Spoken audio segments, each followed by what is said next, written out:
ایک ہفتے بعد ذروہ، عبیر اور علیشہ تہمینہ بیگم کے ساتھ کچن میں ناشتہ بنانے میں مدد کر رہی تھیں۔ تائی جان، آپ کے ہاتھ میں بہت ذائقہ ہے، ذروہ آملیٹ چکھتی ہوئی بولی۔ مجھے بھی بتائیں نا کہ کیسے بناتی ہیں آپ یہ چیز آملیٹ، اتنا مزیدار ہوتا ہے۔ آج تو بنا چکی، کل سیکھ لینا مجھ سے، وہ ذروہ کو محبت سے دیکھتی ہوئی بولی، جو یہیں کھڑے کھڑے آملیٹ کھانا شروع ہو گئی تھی۔ عبیر، بچے کیا ضرورت تھی تمہیں خود کو ہلکان کرنے کی، بانو بنا لیتی نا پراٹھے، وہ عبیر کو دیکھ کر بولی جو کب سے کھڑی آج سب کے لیے پراٹھے بنا رہی تھی۔ مجھے کام کر کے اچھا لگ رہا ہے تائی جان، اور یقین کریں میں بل والے پراٹھے برے نہیں بناتی، وہ پراٹھا توے پر ڈال کر بولی۔ تہمینہ بیگم مسکرائیں۔ علیشہ، جاؤ بیٹا اور ان دو شیطانوں کو اٹھاؤ، تب تک میں بانو کے ساتھ مل کر ناشتہ لگواتی ہوں۔ اور ذروہ، تم بھی آلیار اور رایان کو دیکھو جا کر کہ اٹھ چکے ہیں یا نہیں۔ ذروہ نے رایان کے کمرے کا دروازہ کھٹکھٹایا۔ آ جاؤ، اندر سے آواز آئی۔ رایان ڈریسنگ ٹیبل کے سامنے کھڑا تیار ہو رہا تھا جب اس نے شیشے سے ذروہ کو اندر داخل ہوتے ہوئے دیکھا۔ بھائی، میں آپ کو ہی اٹھانے آئی تھی، لیکن آپ تو بڑے ذمہ دار ہوتے جا رہے ہیں، پہلے سے ہی اٹھے ہوئے ہیں، وہ رایان کو چھیڑتی ہوئی بولی۔ لگتا ہے اب ہمیں آپ کی بھی شادی کر دینی چاہیے، کیونکہ بہت ذمہ دار ہو چکے ہیں آپ۔ ذروہ اسے مسلسل تنگ کر رہی تھی۔ رایان اس کی طرف پلٹا اور گھور کر بولا، باز آ جاؤ گڑیا، کسی دن دادی جان کے کان میں نے بات ڈال دینی ہے، اور ظاہر ہے آپ کی شادی ہوگی تو عبیر کی باری آئے گی نا، وہ آنکھ مار کر بولی۔ ذروہ، ادھر آؤ تم ذرا، بھاگ کہاں رہی ہو؟ اسے بھاگتا دیکھ کر رایان اس کے پیچھے لپکا۔ ذروہ رایان کو پیچھے مڑ کر دیکھتی ہوئی بھاگ رہی تھی کہ اچانک کمرے سے نکلتے آلیار کے ساتھ بری طرح ٹکرا گئی۔ آلیار نے اسے بروقت سنبھالا۔ ہائے میرا سر، وہ سر مسل کر درد کی اداکاری کرتے ہوئے بولی۔ سر کو چھوڑو اور یہ بتاؤ دھیان کہاں تھا تمہارا؟ میں بتاتا ہوں تجھے، وہ ذروہ کی کلائی پکڑنے ہی لگا تھا جب ذروہ تیزی سے آلیار کے پیچھے چھپ گئی اور بولی، بچا لیں۔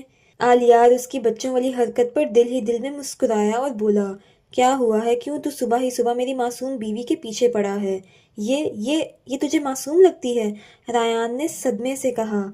تو اور اتنی تو معصوم ہے یہ۔ اب وہ ذروہ کو اپنے پیچھے سے آگے کرتا ہوا اسے بازو کے حلقے میں لے کر بولا، میں کہتا ہوں سنبھال لے اپنی بیوی کو، ورنہ یہ کسی دن مجھے اپنی بہن کے ہاتھوں سے مروانے میں کسر نہیں چھوڑے گی۔ آلیار معاملہ سمجھ گیا تھا۔ اس نے اپنے ساتھ لگی ذروہ کو دیکھا جو چہرے پر ڈھیر ساری معصومیت لیے آلیار کو ہی دیکھ رہی تھی۔ مجھے کیا لگے، تیری بہن ہے تو خود سنبھال اسے، وہ رایان کو صاف ہری جھنڈی دکھا گیا۔ رایان بس سامنے کھڑے اپنے یار کو دیکھتا رہ گیا جو شادی کے بعد بالکل ہی بدل گیا تھا۔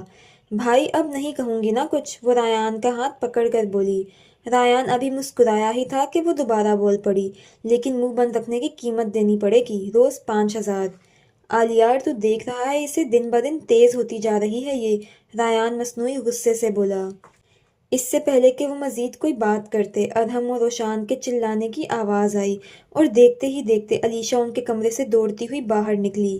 علیشہ تیزی سے سیڑھیاں اتر رہی تھی جب اس کا آخری سیڑھی پر پاؤں بری طرح سے مڑا اور وہ گر پڑی۔ اس کے رونے پر آلیار فوراً سے سیڑھیاں پھلانگتا ہوا نیچے اترا۔ زیادہ لگی ہے؟ اس کی آنسوؤں سے بھری آنکھیں دیکھ کر آلیار نے اسے اپنے ساتھ لگاتے ہوئے پوچھا۔ علیشہ نے اس بات میں سر ہلایا۔ آلیار نے اسے اٹھایا اور آرام سے صوفے پر بٹھایا۔ اس وقت کیونکہ سب ہی اٹھ چکے تھے تو اب سب لوگ علیشہ کے گرد جمع تھے۔ ادھم اور روشان بھی تقریباً پورے بھیگے ہوئے وہیں کھڑے تھے۔ کیا ہوا ہے؟ تہمینہ بیگم نے کچن سے آ کر پوچھا۔ پاؤں مڑ گیا ہے، علیشہ درد برداشت کرتی ہوئی بولی۔ تو آرام سے سیڑھیاں نہیں اتر سکتی تھی؟ اور مجھے بتاؤ یہ دونوں بھیگے ہوئے کیوں ہیں؟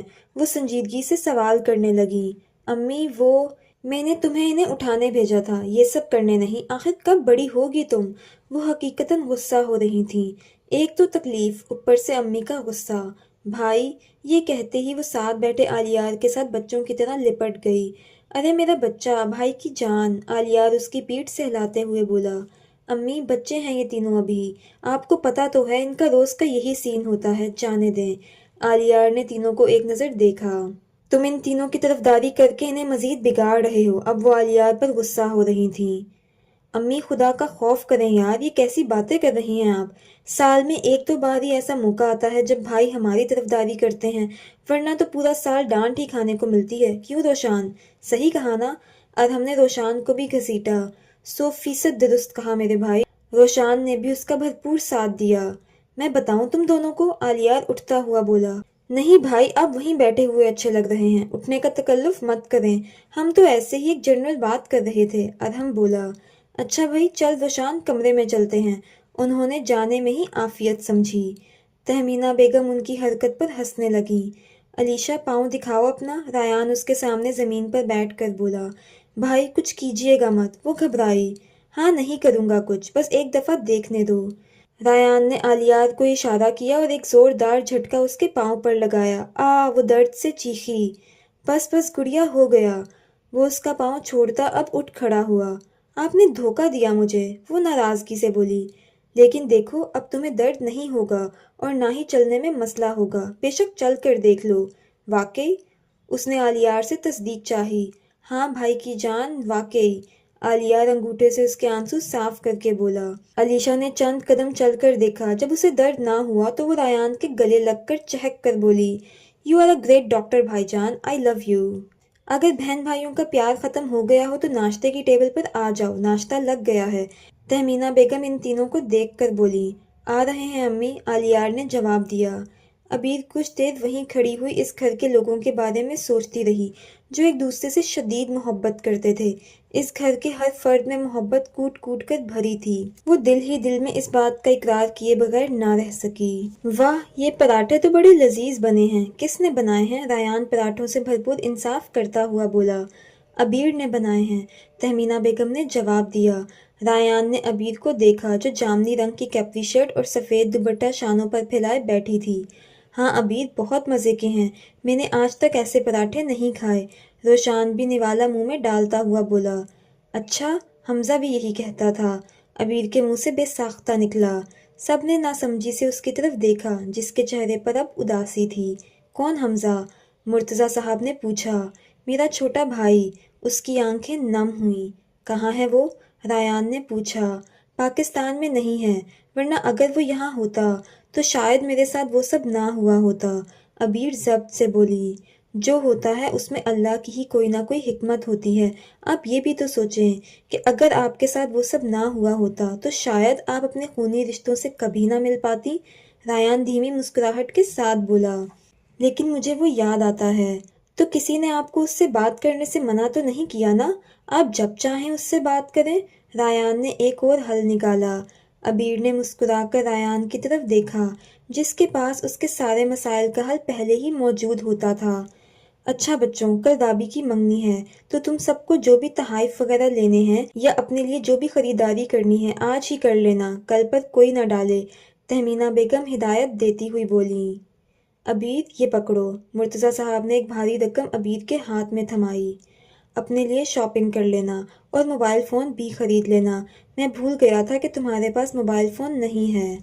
بابا، اتنے زیادہ پیسوں کی ضرورت نہیں ہے، جب میں پیسے دیا کروں تو چپ کر کے لے لیا کرو، انکار مت کیا کرو، مرتضیٰ صاحب نے ڈانٹا۔ ریان، اس کی ساری شاپنگ کروانا اب تمہاری ذمہ داری ہے، انہوں نے ریان کو کہا، کیونکہ گھر میں سب ہی جانتے تھے کہ عبیر کی سب سے زیادہ ریان سے بنتی ہے۔ جی چچا جان، میں شام میں لے جاؤں گا، ابھی ہاسپٹل جا رہا ہوں، ریان کرسی سے اٹھتا ہوا بولا۔ اچھا عبیر، آپ پھر 5 بجے تیار رہیے گا، وہ اسے ہدایت دیتا ہوا باہر نکل گیا۔ عالیار کمرے میں اپنی کچھ فائلز لینے آیا تھا جب ضروا اس کے پیچھے چلی آئی۔ عالیار فائلز پکڑ کر پلٹا تو ضروا کو اپنے پیچھے کھڑا دیکھا۔ کیا ہوا، کچھ کہنا ہے؟ عالیار نے جیب سے موبائل نکالتے ہوئے سوال کیا۔ میں رابی کی طرف جاؤں؟ اس نے اجازت مانگی۔ ہاں جاؤ، اس میں پوچھنے والی کیا بات ہے؟ اس نے کہا۔ کل واپس آؤں گی۔ اب وہ دوسری جانب دیکھتے ہوئے بولی۔ بالکل نہیں، آج بے شک جتنا مرضی دیر سے آنا، لیکن رہنے کی اجازت نہیں دے سکتا۔ مجھے پتا تھا آپ یہی کہیں گے، آپ میری کوئی بات نہیں مانتے عالیار، وہ خفا سے انداز میں بولی اور واپس مڑنے لگی جب عالیار نے اسے کندھوں سے تھام کر اپنے سامنے واپس کھڑا کیا۔ یار، شادی پر رہ لینا نا، عالیار نے اسے پچکارا۔ ضروا نے خفگی سے اسے دیکھا تو عالیار بولا، اچھا رہ لو۔ ضروا کے چہرے پر فوراً مسکراہٹ بکھری۔ چلو اب میں نکلتا ہوں۔ ابھی وہ دروازے تک ہی پہنچا تھا جب ضروا کی دوبارہ آواز سنائی دی۔ عالیار، ATM کارڈ دیتے جائیں گے، مجھے شاپنگ پر جانا ہے۔ عالیار نے اس بات میں سر ہلاتے ہوئے والیٹ سے کارڈ نکال کر اسے تھمایا۔ ویسے میں سوچ رہی تھی کہ آج آپ بھی چلیں میرے ساتھ شاپنگ پر؟ مجھے آنے میں دیر ہو سکتی ہے، وہ والٹ جیب میں رکھتا ہوا سنجیدگی سے بولا۔ تو کوئی بات نہیں، میں رابی کی طرف رات میں چلی جاؤں گی، وہ جھٹ سے بولی۔ چلو پھر شام میں تیار رہنا، یہ کہتے ہی وہ کمرے سے باہر نکل گیا۔ اب جبکہ باقی سارے کیسز فی الحال کلوز ہو چکے ہیں تو تم مجھے اب اس بندے کے متعلق معلومات دو جس کا میں نے تمہیں ڈھونڈنے کو کہا تھا، آلیار پیپر ویٹ کو گھماتا ہوا بولا۔ سر میں نے اتنے عرصے سے اس لیے آپ کو معلومات نہیں دی کیونکہ آپ نے ہی اس کیس کو فی الحال بعد میں دیکھنے کا کہا تھا، لیکن اب جبکہ آپ جاننا چاہ رہے ہیں تو میں تفصیلات دینا شروع کرتا ہوں، آفیسر مقدم نے کہا۔ آلیار نے اس بات میں سر ہلا کر بولنے کو کہا۔ سر اس رات ہنزا میں جو بندہ فرار ہوا تھا اس کے متعلق کوئی سراغ نہیں ملا، میں نے آس پاس کا سارا علاقہ دیکھا تھا، اس کے علاوہ ادھر کے سارے سی سی ٹی وی فوٹیجز بھی نکلوائے تھے مگر کسی میں بھی اس کا چہرہ نہیں دکھ سکا اور نہ ہی کوئی گاڑی یا گاڑی کا نمبر ہم جان سکے ہیں۔ وہ شخص بہت ہی چالاک معلوم ہوتا ہے، اس نے سارے کام بہت ہی چالاکی سے کیے ہیں، کہیں بھی کوئی سراغ نہیں چھوڑا۔ مجھے وہ کوئی عام بندہ نہیں لگتا جو راہ چلتی لڑکیوں کو تنگ کرتا ہے، وہ کافی ماہر لگتا ہے، یقیناً اس کے مقاصد کچھ اور ہیں۔ کبھی کبھی تو مجھے شک ہوتا ہے کہ کہیں اس کا تعلق کسی گینگ سے تو نہیں۔ آفیسر مقدم نے خدشہ ظاہر کیا۔ تم ٹھیک کہہ رہے ہو، میرے ذہن میں بھی کچھ اس طرح کا خیال ہی آ رہا تھا، آلیار نے کہا۔ سر اب ہم اسے کس طرح تلاش کریں گے؟ ضروری ہے کہ ایک مرتبہ وہ ہمارے سامنے دوبارہ آئے، اس کا چہرہ دیکھنا یا اس کی گاڑی کا نمبر جاننا یا اس کے متعلق تھوڑی بہت معلومات ملنا ہمارے لیے بہت ضروری ہے، تب ہی ہم کچھ کر پائیں گے، آلیار سوچ سوچ کر بول رہا تھا۔ ایسا ہی ہے سر، اور ابھی فی الحال ہمیں اس تک پہنچنے کے لیے تھوڑا انتظار کرنا ہوگا۔ شام میں یونیورسٹی سے واپسی پر روشان نے ڈرائیونگ کرتے ہوئے ساتھ بیٹھے ادہم اور پیچھے بیٹھی علیشا سے پوچھا، یار ابھی نہ چلیں مال؟ رابی کے لیے تحائف لے کر ایک بار ہی گھر چلیں گے، ورنہ گھر جا کر بھی تھوڑی دیر بعد نکلنا ہی ہے، تو کیوں نہ ابھی چلیں؟ تم دونوں نے جہاں جانا ہے جاؤ، مجھے گھر اتار دو بس، ادہم بیزاری سے بولا۔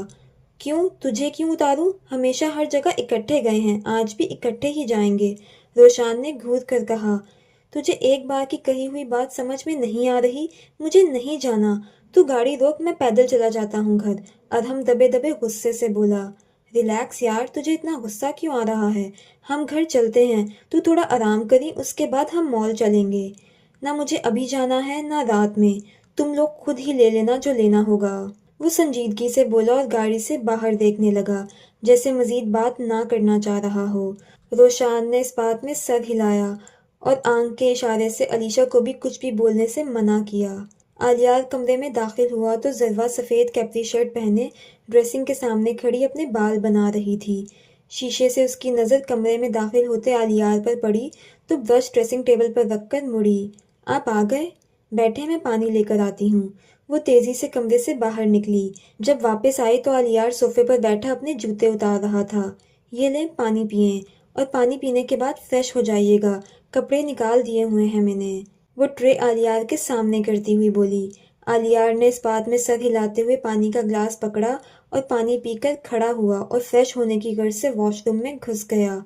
کچھ دیر بعد جب وہ باہر نکلا تو ضروا ملٹی چنری گلے میں لیے صوفے پر تیار بیٹھی تھی۔ تم نے میری سفید شلوار قمیض اس لیے نکالی ہے کیونکہ تم نے بھی سفید سوٹ پہننا تھا؟ آلیار ڈریسنگ ٹیبل کے سامنے کھڑا تیار ہوتے ہوئے اس سے بات کر رہا تھا۔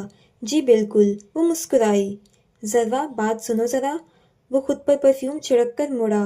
جی؟ اس نے پاس آ کر پوچھا۔ آلیار نے اس کا دوپٹہ شانوں پر پھیلایا اور کہا، ویسے تو میری بیوی بہت پیاری لگ رہی ہے، لیکن میں پھر بھی چاہتا ہوں تم دوپٹہ گلے میں لینے کی بجائے شانوں پر پھیلا کر رکھا کرو۔ آلیار نے جواب چاہا۔ جی؟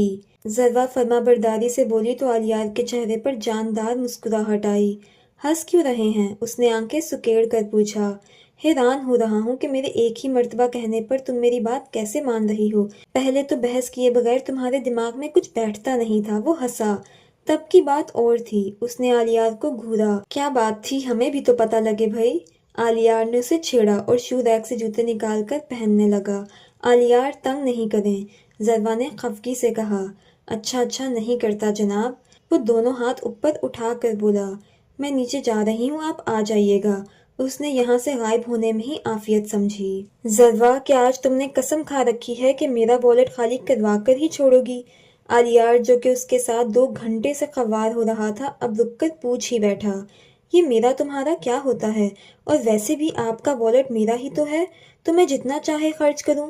وہ ذرا اکڑ کر بولی۔ لیکن پھر بھی مجھ غریب پر تھوڑا رحم کھاؤ پلیز۔ اسے ایک اور شاپ میں داخل ہوتا دیکھ کر بولا۔ وہ رابی کے لیے تحائف دیکھ رہی تھی جب عالیات کو کال آئی اور وہ اسے 2 منٹ میں آیا کہتا ہوا شاپ سے باہر نکل گیا۔ ذرا چیزیں پسند کرتی ہوئی شاپ کی دوسری منزل پر آ گئی۔ وہ تحائف دیکھنے میں اس قدر مگن تھی کہ اسے اندازہ ہی نہ ہوا کہ ایک آنکھ اسے مسلسل اپنی نظر میں رکھے ہوئے ہے۔ وہ گفٹ پسند کرنے کے بعد جیسے ہی مڑی تو سامنے بلال شاہ کو دیکھ کر اس کا رنگ فک ہوا۔ اس کے ہاتھوں سے شاپنگ بیگز چھٹ کر نیچے گر پڑے۔ اس کا چہرہ پسینے سے تر ہونے لگا۔ آس پاس اتنے لوگوں کی موجودگی میں بھی اسے ایسا لگ رہا تھا کہ وہ تنہا ہے۔ اس نے ارد گرد نگاہ دوڑائی لیکن عالیات کہیں نہیں دکھا۔ دوسری منزل پر 2 طرف سے سیڑھیاں آتی تھیں، ایک شاپ کے اندر کی جانب سے اور دوسری شاپ کے باہر کی جانب سے سیدھا دوسری منزل پر۔ یقیناً وہ دوسری جانب بنی ہوئی سیڑھیوں سے ہی آیا تھا۔ اس کے ہاتھ کپ کپانے لگے۔ اسے لگ رہا تھا کہ بلال شاہ اسے یہاں سے اٹھا کر لے جائے گا۔ سامنے کھڑا شخص اس کی ایک ایک حرکت پر غور کر رہا تھا۔ تمہیں کیا لگا تھا شادی کر لو گی تو مجھ سے بچ جاؤ گی؟ وہ اس کے قریب آتا ہوا سرد لہجے میں پوچھنے لگا۔ تم میری جان کیوں نہیں چھوڑ دیتے؟ کیا بگاڑا ہے میں نے تمہارا؟ ذرا التجائیہ انداز میں بولی۔ تم میری ضد بن چکی ہو، میں تمہیں کسی بھی قیمت پر حاصل کرنا چاہتا ہوں، بلال شاہ ڈھٹائی سے بولا۔ ذرا کو اس کی باتوں سے خوف محسوس ہو رہا تھا۔ وہ یہاں سے بھاگ جانا چاہتی تھی۔ وہ یکدم پلٹی اور سیڑھیوں کی جانب بڑھی کہ اوپر آتے کسی شخص کے ساتھ بری طرح ٹکرا گئی۔ جب اس نے سر اٹھا کر سامنے کھڑے عالیار کو دیکھا تو فوراً اس کے سینے سے لگ گئی، اس طرح کہ اب علیحدہ نہیں ہوگی۔ لیکن عالیار کی نظر ذرا پر کہاں تھی؟ وہ تو اس شخص کا چہرہ اپنی نظروں میں محفوظ کر رہا تھا جس سے بات کرتے ہوئے اس کی بیوی خوفزدہ تھی۔ دیکھتے ہی دیکھتے بلال شاہ دوسری جانب بنی ہوئی سیڑھیوں سے نیچے اتر گیا۔ عالیار نے ذرا کو فوراً خود سے جدا کرنا چاہا تاکہ اس کے پیچھے جا سکے، مگر ذرا نے اس کی یہ کوشش ناکام بنا دی۔ وہ چاہتے ہوئے بھی اس کے پیچھے نہ جا سکا، لیکن اس دوران وہ آفیسر مقدم کو کال ملانا نہیں بھولا تھا۔ آفیسر مقدم کو اس شاپ کی اور آس پاس کی CCTV فوٹیجز نکلوانے کا کہہ کر اور چند ایک ضروری ہدایات دے کر اس نے فون واپس جیب میں رکھا۔ اب وہ باقاعدہ طور پر عالیار کی نظروں میں آ چکا تھا۔ یقیناً اب اس کا برا وقت شروع ہونے والا تھا۔ کچھ پل کے بعد وہ ذرا کی طرف متوجہ ہوا۔ ذرا میری طرف دیکھو، وہ اسے نرمی سے خود سے جدا کرتا ہوا بولا۔ ذرا کے آنسوؤں سے بھیگے گال دیکھ کر وہ سختی سے لب بھینچ گیا۔ تم ٹھیک ہو؟ عالیار نے انگوٹھے سے اس کے آنسو صاف کرتے ہوئے پوچھا۔ ذرا نے اس کے پوچھنے پر نفی میں سر ہلایا۔ عالیار نے جب لوگوں کی نظریں خود پر محسوس کیں تو وہ جلدی سے شاپنگ بیگز اٹھا کر شاپ سے باہر نکل آیا، قدرے خالی جگہ پر۔ آپ کہاں تھے؟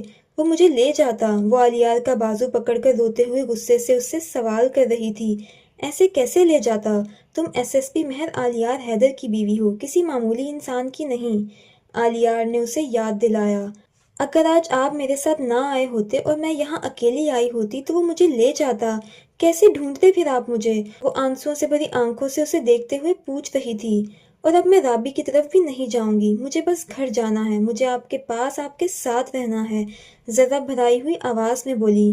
عالیار کو اب اندازہ ہو رہا تھا کہ وہ کتنی خوفزدہ ہو چکی ہے۔ وہ اسے ایسے تو کبھی نہیں دیکھنا چاہتا تھا۔